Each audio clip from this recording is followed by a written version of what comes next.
everyone, this is Arushi and I'm presenting you the important topics of pediatrics. जो बाकी subjects है fourth year के उसके मैं पहले ही अपलोड कर चुकी हूँ like medicine, surgery and gynecology, and you can find all of these videos in the playlist of important topics, and I can also give you the link in the description box below. जो ये PPT है ये भी Telegram channel पे upload हो जाएगी, जिसका link मैं डिस्क्रिप्शन बॉक्स में दे दूँगी. तो जो पीडियाट्रिक्स के इम्पॉर्टेंट टॉपिक्स है, वैसे तो ये एक स्मॉल सब्जेक्ट में आता है, शॉर्ट सब्जेक्ट में आता है, बट इसके काफ़ी सारे इंपॉर्टेंट टॉपिक्स है चैप्टर वाइज जो मैंने लिस्ट करे हैं, and these are in reference to the Ghai book. And this is the latest edition, I think 10th edition हमारा लेटेस्ट चल रहा है. और अगर आपको ये बुक पसंद नहीं आ रही तो आप दूसरी बुक्स भी आप रेफ़र कर सकते हो, या किसी आप जो सोर्स फॉलो कर रहे हो like Marrow, PrepLadder etcetera, Cerebellum, आप उनसे भी पीडियाट्रिक्स पढ़ सकते हो, because it's a short and a cute subject. And कुछ टॉपिक्स ये जो बहुत ज़्यादा पूछे जाते हैं. So without any further ado let's get started. तो सबसे पहले चैप्टर नंबर 2 इम्पॉर्टेंट है ग्रोथ वाला. उसमें factors affecting growth, laws of growth, failure to thrive के कॉजेज, शॉर्ट स्टेचर के बारे में और इसके कॉजेज, और methods of assessment of growth. ठीक है, जो आपका head circumference, upper limb, lower limb, anthro, mid upper arm, ठीक है, ये सारी चीज़ें आप में आता है, वो उसके बारे में आपको पता होना चाहिए. ये आप प्रैक्टिकल बुक से भी पढ़ सकते हो. And these are just the important topics इस चैप्टर से. फिर आता है आपका डेवलपमेंट वाला चैप्टर, जिसमें factors affecting development, laws and patterns of development, development milestones. ये आपका पीजी के लिए भी बहुत इंपॉर्टेंट है. आपको ग्रॉस मोटर, फाइन मोटर, ठीक है, सोशल और लैंग्वेज, ये चारों डोमेन्स पता होने चाहिए. इनके सारे माइलस्टोन्स याद होने चाहिए, क्योंकि ये MCQ में पूछे जा सकते हैं, नॉर्मल क्वेश्चन में भी आ सकते हैं, PG में तो आते ही है. Then assessment of development, DQ निकालना चाहिए, उसका इंटरप्रिटेशन पता होना चाहिए.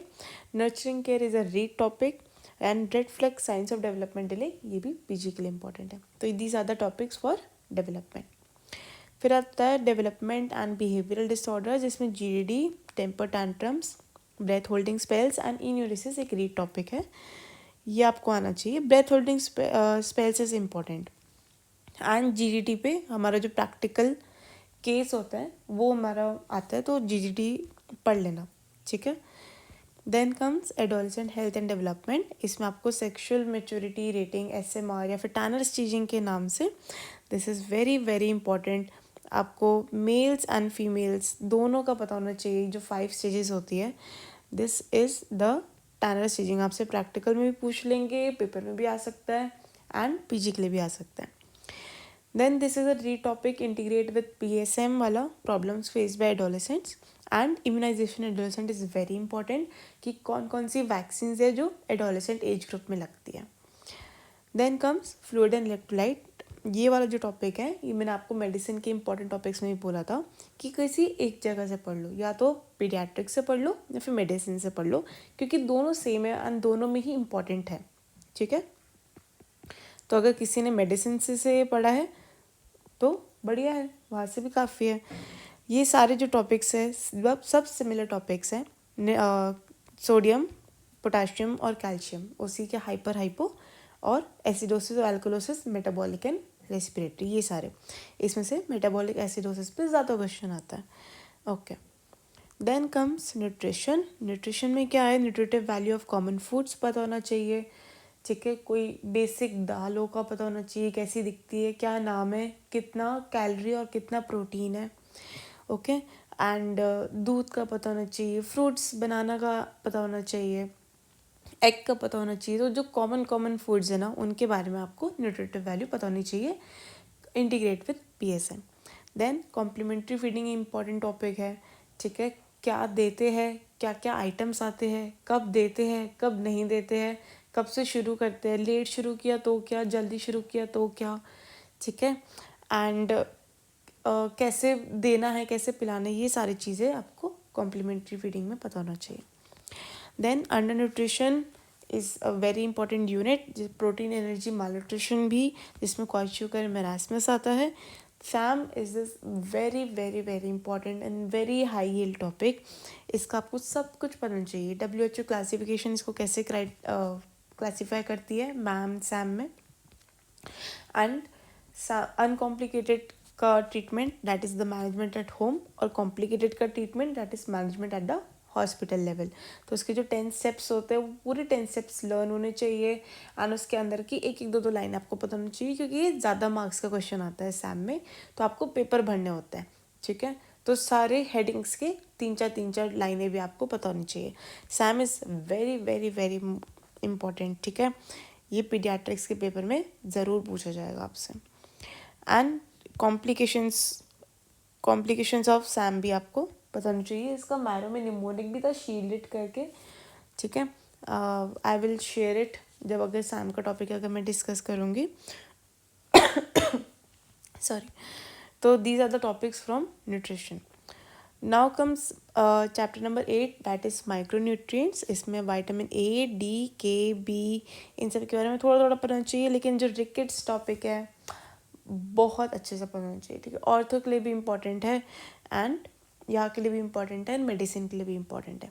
रिकेट्स के सारे फीचर्स पता होने चाहिए आपको. रेडियोलॉजिकल फीचर्स पता होना चाहिए, नॉर्मल क्लिनिकल फीचर्स पता होना चाहिए, ट्रीटमेंट पता होना चाहिए, डोज पता होनी चाहिए. सिमिलरली विटामिन A की डोज पता होनी चाहिए, प्रिवेंशन की भी और ट्रीटमेंट की भी. विटामिन K की भी पता होनी चाहिए. ठीक है. प्रिवेंशन की क्या डोजेज होती है और ट्रीटमेंट की क्या डोजेज होती है, ये बहुत इम्पॉर्टेंट है. ऐसे ही जिंक, जब हम डायरेक्ट डिहाइड्रेशन वाले टॉपिक में प्लान A, B, C लिखते हैं तो हम उसमें जिंक सप्लीमेंट्स देते हैं. तो उसमें पूछा जा सकता है कि भाई जिंक का रोल क्या है, जिंक कैसे हेल्प करता है, इसलिए जिंक भी रीड कर लेना. एंड प्लस माइक्रोन्यूट्रिएंट से MCQs आ सकते हैं. ठीक है. तो ये हमारा इसलिए इम्पोर्टेंट है.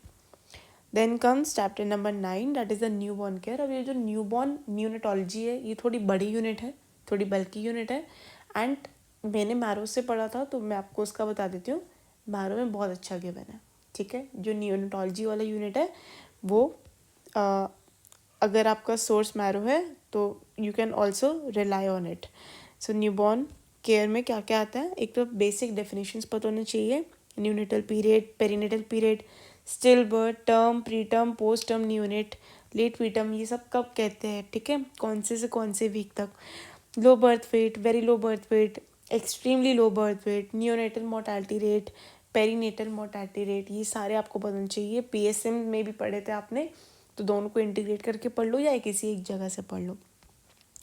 NRP neonatal resuscitation program very very important. PG के लिए भी, MCQ के लिए भी, थ्योरी के लिए भी बहुत इंपॉर्टेंट है. सारे स्टेप्स पढ़ना चाहिए. लाइफ के लिए भी इंपॉर्टेंट है, प्रैक्टिकल एस्पेक्ट के लिए भी बहुत इंपॉर्टेंट है. और ये प्रैक्टिकल्स में एक स्टेशन भी होता है NRP का सेशन, जिसमें आपको वेंटिलेशन करेक्टिव स्टेप्स पूछ सकते हैं, एम्बू बैग के बारे में पूछ सकते हैं. ठीक है. पूरा NRP प्रोसीजर के बारे में पूछ सकते हैं. और जो डमी होगा बच्चे वाला उस पर आपको एम्बू बैग यूज़ करना आना भी चाहिए. तो ये सारा बहुत इंपॉर्टेंट है प्रैक्टिकल एस्पेक्ट के लिए. Levels of newborn care is a read topic. And care of normal neonate, ये भी हमारा इंपॉर्टेंट है. ये भी मैरो में अच्छा गिवन है. इवैल्यूएशन ऑफ न्यूबॉर्न, सारे जितने भी स्टेप्स होते हैं कि क्या देखते हैं, कैसे सही करते हैं, मतलब जैसे ही बच्चा पैदा होता है तो क्या क्या चीज़ें करनी होती है. And sources of heat loss पता नहीं चाहिए कि वो 4 मेथड्स कौन से हैं जहाँ से हीट लॉस होता है बच्चे का.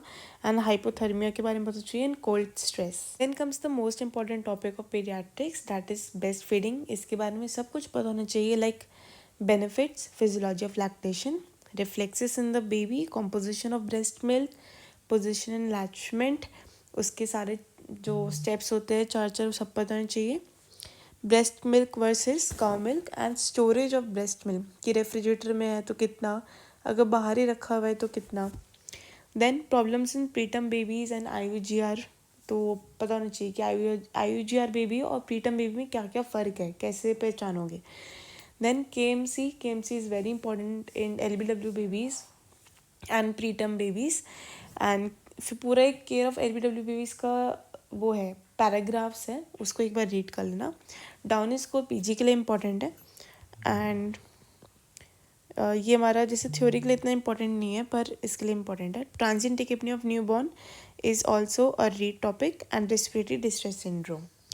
Then comes meconium aspiration syndrome, birth asphyxia, neonatal seizures, and again very important topic that is jaundice, जिसमें physiological and pathological jaundice पता होना चाहिए, breast feeding, breast milk jaundice, Cramer's rule, jaundice के क्या क्या causes होते हैं, क्या approach होती है, कैसे manage करोगे, phototherapy, उसकी wavelength पे MCQ आता है, ठीक है, कि कितनी उसकी वेवलेंथ है. फिर BFHI एक टॉपिक है जो बुक में गिवन नहीं है एंड आपको गूगल करना पड़ेगा. उसके 10 स्टेप्स होते हैं, वो 10 के 10 रट्टा मार लो क्योंकि इतनी बार पूछा गया है ना मेरे एग्जाम्स में. BFHI is very important, baby friendly hospital initiative. ये PSA में गिवन है शायद से, तो ये भी अच्छे से कर लेना. सो ये है पूरा न्यूनेटोलॉजी, ठीक है, बहुत इंपॉर्टेंट है न्यूनेट. देन कम्स इम्यूनाइजेशन, जिसमें आपको ये सारी वैक्सीन के बारे में, उसका डोज कैसे देते हैं, उसका एडवर्स इफेक्ट, अगर उसमें कोई डाइल्यूटेंट यूज़ हो रहा है तो वो कौन सा यूज़ हो रहा है, ठीक है, एंड NIH शेड्यूल में वो कब देते हैं. तो ये सारी चीज़ें आपको पता होनी चाहिए. ये सारी वैक्सीन का जो ज़्यादा इंपॉर्टेंट है वो जैसे DPT, MMR, BCG, hepatitis B, ये वाले थोड़ी ज़्यादा इंपॉर्टेंट है. ओके, ये अभी भी इम्यूनाइजेशन वाला दूसरी स्लाइड, ये सब आपको इम्पॉर्टेंट है. ये जो स्पेशल केसेस है ना, स्प्लीनेक्टोमी, ये भी काफ़ी बार पूछा गया है हमसे.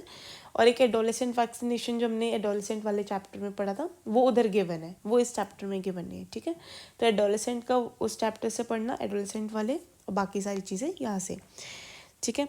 हेपेटाइटिस B को अच्छे से रीड कर लेना क्योंकि वो पूछता है अगर हेपेटाइटिस B पॉजिटिव मदर थी तो बच्चा हुआ तो उसको इम्यूनोग्लोबिन और वैक्सीन क्या देना चाहिए, तो दोनों देना चाहिए, ठीक है. ये वाला एक क्वेश्चन MCQ आया था, तो इसका भी ध्यान रखना.